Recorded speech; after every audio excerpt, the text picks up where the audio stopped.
তার পক্ষে আমি বলবো ভোটদান মানুষের মৌলিক অধিকার। 18 বছরের ঊর্ধ্বে প্রত্যেকটি ব্যক্তি ভোটদানের উপযোগী। এই ভোটদানের মাধ্যমে আইনসভার সদস্যরা নির্বাচিত হয়ে থাকে। এই ভোটদান দুটি মাধ্যমে হয়ে থাকে, একটি ব্যালটের মাধ্যমে, যেটি একটি প্রাচীন মাধ্যম, এবং আরেকটি ইভিএম এর মাধ্যমে, ইলেকট্রনিক ভোটিং মেশিন দ্বারা। এটি একটি আধুনিক মাধ্যম। 1982 সালে কেরলে সর্বপ্রথম ইভিএম মাধ্যম শুরু হয়। 1999 সাল থেকে ভারতের সর্বত্র ইভিএম মাধ্যম শুরু হয়ে যায়। আমাদের পঞ্চায়েত ভোট এখনো ব্যালটেই হয়ে থাকে। আমার কাছে মনে হয় এই ব্যালটের থেকে ইভিএম বেশি কার্যকরী।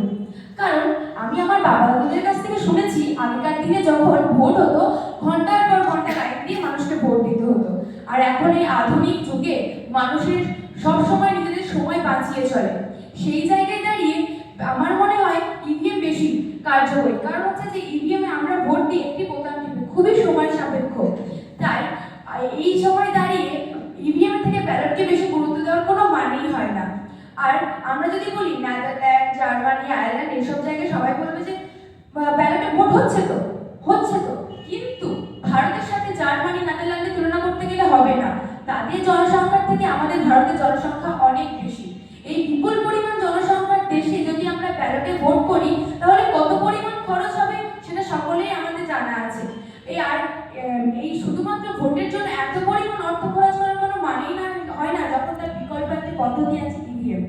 এই ইভিএম একটি মেশিন যাকে একবার